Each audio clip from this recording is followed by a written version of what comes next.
October 27, 1961. 5 Freigerstrasse, Berlin. 10 American M48 Patton tanks sit idling in the cold autumn darkness, their 90mm main guns trained on an invisible line drawn through the heart of a divided city. Black smoke pours from their exhausts. The rumble of their engines echoes off the apartment buildings lining the narrow street. Around them, 500 Berliners have gathered, drawn by rumours spreading through the city like wildfire. They huddle in doorways and side streets, collars turned up against the damp chill, watching something that shouldn't be possible. American and Soviet soldiers, who spent 16 years avoiding each other since World War II ended, now stand face to face. Just 100 yards separate the two most powerful armies on Earth. The men inside those American tanks don't know it yet, but they're about to witness one of the strangest moments in Cold War history. Within the hour, 10 Soviet T-55 tanks will roll up to meet them, barrel to barrel.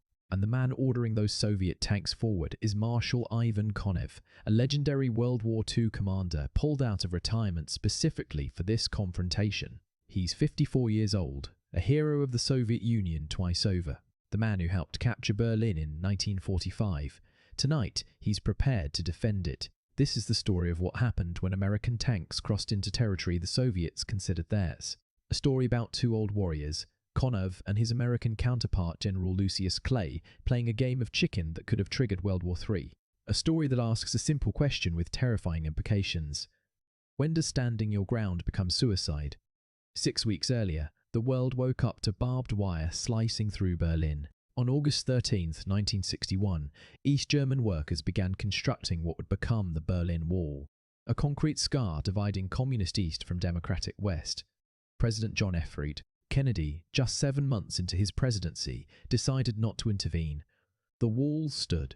To the Soviets and their East German allies, it looked like weakness. General Lucius Clay saw it differently. At 63, Clay was a living legend in Berlin. In 1948, when the Soviets blockaded West Berlin, trying to starve 2 million people into submission, Clay organized the Berlin Airlift. For 11 months, American and British planes flew 277 804 missions, carrying 2.3 million tons of food and fuel into the besieged city. The Soviets backed down. Clay became a hero. Now, 13 years later, President Kennedy had brought him back as his personal representative in Berlin. Clay's mission was simple in theory, impossible in practice: restore American credibility after the wall went up without starting a war. Clay was a quiet man who believed actions spoke louder than words. He'd graduated from West Point in 1918 and spent his career as a military engineer, building things, solving logistical puzzles that others called impossible. He didn't shout or bluster.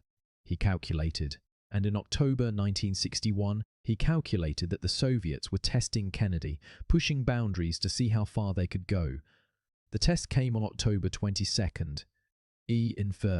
Alan Leitner Jr., the senior American diplomat in West Berlin, decided to attend the theatre in East Berlin with his wife. It was a routine trip. Since the end of World War II, American officials had the right to move freely throughout all of Berlin, all 4 occupation zones. The Soviets, Americans, British and French had agreed to this. Leitner arrived at Checkpoint Charlie, the designated crossing point between West and East Berlin, expecting to drive straight through. East German border guards stopped him. They demanded to see his passport. Leitner refused. According to the Four-Power Agreement, only Soviet officials could check American documents. These East German guards had no authority over him. The guards wouldn't budge. Neither would Leitner. After a tense standoff, he turned around, drove back to West Berlin, and reported the incident to General Clay. Clay saw immediately what was happening. The Soviets were using East German border guards to chip away at Allied rights, forcing the Americans to recognize East Germany as a legitimate government. Clay had fought too hard in 1948 to let that happen. The next day, he sent Leitner back to the checkpoint. This time, American soldiers carrying bayoneted rifles flanked his car. Behind them, M48 tanks rumbled into position. The East German guards took one look at the armed escort and backed down. Leitner crossed into East Berlin, attended the theatre and returned without incident. Clay had made his point. For the next 4 days, he repeated the exercise. Each time, the Americans pushed through. Each time, the East Germans yielded. But someone else was watching. In Moscow, Soviet Premier Nikita Khrushchev received reports of American military convoys forcing their way through Soviet-controlled territory. He'd met Kennedy 6 months earlier at a summit in Vienna and came away convinced the young president was weak, inexperienced, and easy to intimidate. The Berlin Wall had proven that. Kennedy complained but did nothing. Now, this General Clay was making the Soviet Union look powerless in its own sector. Khrushchev made 2 phone calls. The first was to Berlin, recalling Marshal Ivan Konev from retirement and appointing him commander of Soviet forces in East Germany. The second was to his tank commanders. If the Americans wanted to play with armor, the Soviets would match them, tank for tank. Ivan Konev was born into a peasant family in 1897. He'd fought in the Tsar's army during World War I, joined the Bolsheviks during the Revolution, and risen through the ranks to become one of Stalin's most trusted commanders. In World War II, he led massive offensives that crushed the German army, racing Marshal Georgy Zhukov to be the first into Berlin in April 1945. He didn't win that race, but his troops liberated Prague and drove deep into Germany. Stalin made him a marshal of the Soviet Union. He'd commanded armies numbering in the millions. He'd seen warfare on a scale that made conventional battles look like skirmishes. And now, at age 64, they were pulling him back into uniform for a confrontation in the same city he'd helped capture 16 years ago. Konev understood something that younger commanders might have missed. This wasn't about Berlin. This was about credibility. The Soviet Union had spent the last decade building its reputation as a superpower equal to America. Every time they backed down, every time they let the Americans push them around, that reputation cracked.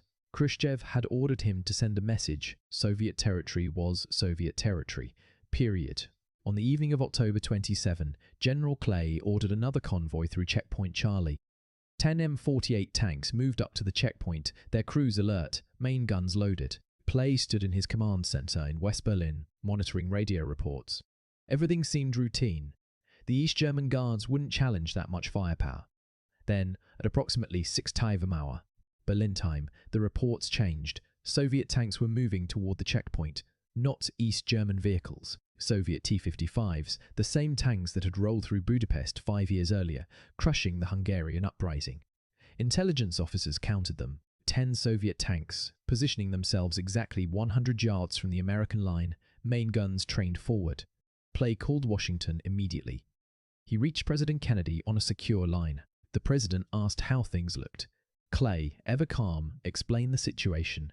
10 American tanks are facing 10 Soviet tanks. Equal numbers. Nothing to worry about. Then an aide handed him an updated intelligence report.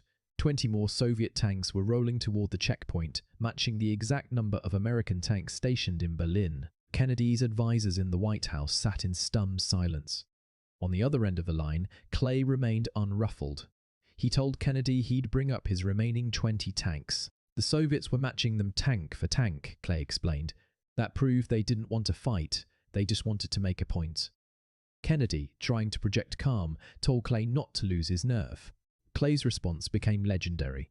"Mr. President," he said, "we're not worried about our nerves. We're worrying about those of you people in Washington."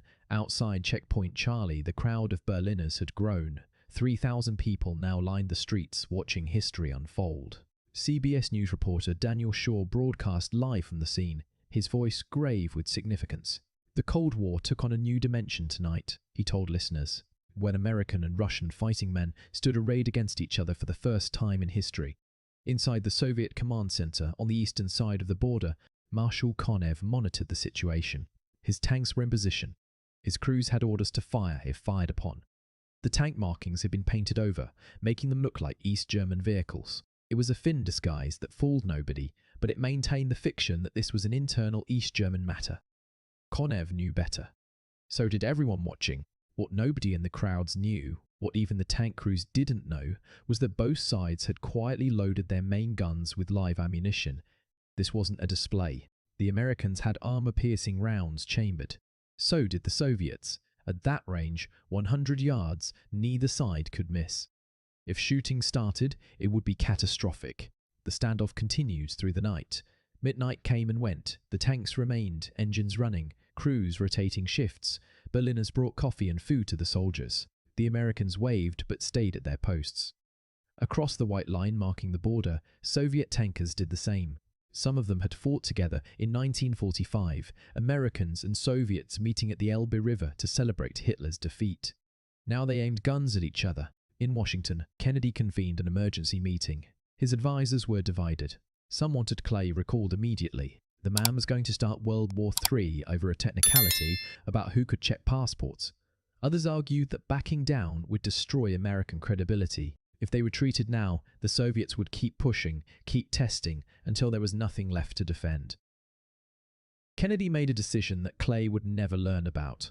He sent his brother, Attorney General Robert Kennedy, to meet secretly with Georgy Bolshakov, a Soviet intelligence officer who'd been serving as an unofficial backchannel between the Kennedy administration and Khrushchev. On the morning of October 28, Robert Kennedy sat down with Bolshakov and made a proposal.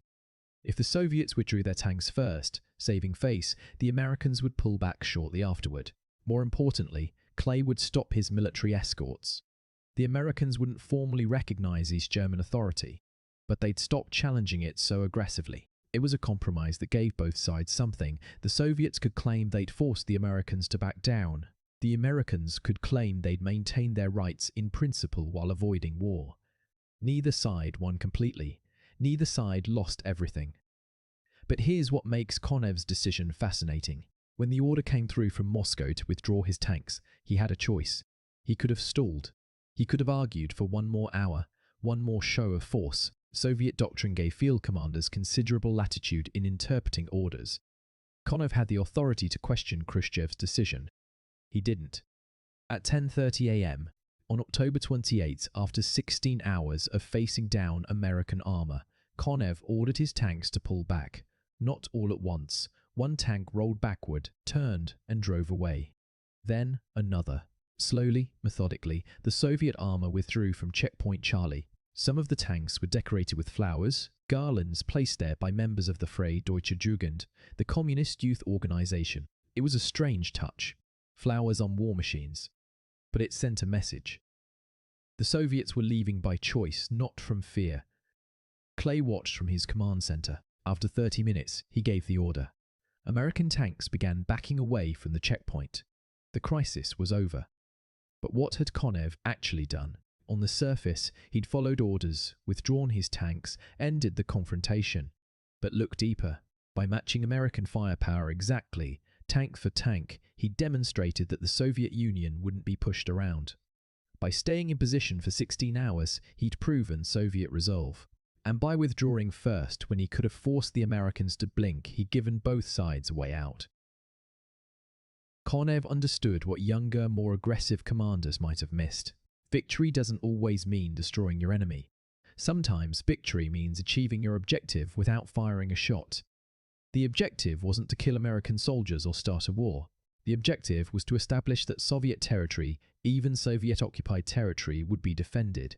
Mission accomplished. Years later, historians would discover that Khrushchev had given Konev broad authority during the crisis. If the Americans had escalated, if they brought up more tanks or tried to force their way through, Konev had permission to respond in kind. He had the authority to fire if necessary. The fact that he managed the situation so that firing became unnecessary showed the skill of an experienced commander who'd seen actual war and knew it wasn't something to stumble into over pride. General Clay, for his part, received orders from Washington that infuriated him. Secretary of State Dean Rusk sent a message explaining that Berlin wasn't a vital interest worth fighting for. The same administration that had sent Clay to Berlin to restore credibility was now telling him the city wasn't worth defending. Clay would resign from his position a few months later, frustrated by what he saw as Washington's weakness. But here's the irony. Both Clay and Konev did their jobs perfectly. Clay demonstrated American resolve, showing the Soviets that the US wouldn't be intimidated. Konev demonstrated Soviet resolve, showing the Americans that the USSR wouldn't be pushed around. Both men brought their countries to the brink, held firm, and then pulled back before bullets flew. That's not a weakness. That's professional military leadership at the highest level. The Checkpoint Charlie standoff established the rules for the rest of the Cold War. Neither side would directly attack the other's forces. Neither side would allow the other to push them around without responding. And when push came to shove, both sides would find a way to back down without appearing to surrender. It was a delicate dance, and it kept the Cold War cold. Konev went back to his duties, serving another few years before retiring permanently. He died in 1973, never having fired a shot in anger at American forces despite facing them down in Berlin. Clay died 5 years later in 1978, remembered as the hero of the Berlin airlift and the man who stood up to Soviet intimidation. Neither man wanted war. Both men were prepared for it. That combination, more than anything else, is what prevented World War III. The Checkpoint Charlie crisis doesn't have the drama of the Cuban Missile Crisis that would come a year later. There are no spy planes, no nuclear weapons at sea, no 13 days of televised tension. But in some ways it was more dangerous. In Cuba, both sides had time to think, to calculate, to plan moves and counter-moves. At Checkpoint Charlie, armed men faced each other across 100 yards of pavement with orders to fire if fired upon. One nervous soldier, one accidental discharge, one miscommunication could have started something neither side could stop. It didn't happen because men like Konev and Clay, who'd seen real war, understood that protecting your nation's interests doesn't always mean pulling the trigger. Sometimes it means having the discipline not to, even when everything in you wants to respond with force. So what did Konev do when American tanks crossed into Soviet territory? He met them with equal force. He held his ground. He demonstrated that the Soviet Union wouldn't be intimidated. And then, when the moment came, he withdrew with dignity, giving both sides a way out of a confrontation neither truly wanted. That's the lesson of Checkpoint Charlie. Strength isn't just about how hard you can punch. It's about knowing when not to throw the punch at all. Konev and Clay both understood that. The world is still here because they did. What do you think? Was Kennedy right to compromise, or should Clay have been allowed to continue his escorts? Could this confrontation have been handled differently? Drop your thoughts in the comments. If you found this story fascinating, hit that like button and subscribe for more deep dives into the moments that shaped our world. Next time, we'll look at another Cold War crisis that almost went hot. The story you haven't heard about what nearly happened in the Taiwan Strait in 1958. Until then, remember that history isn't just what happened. It's what almost happened that matters just as much.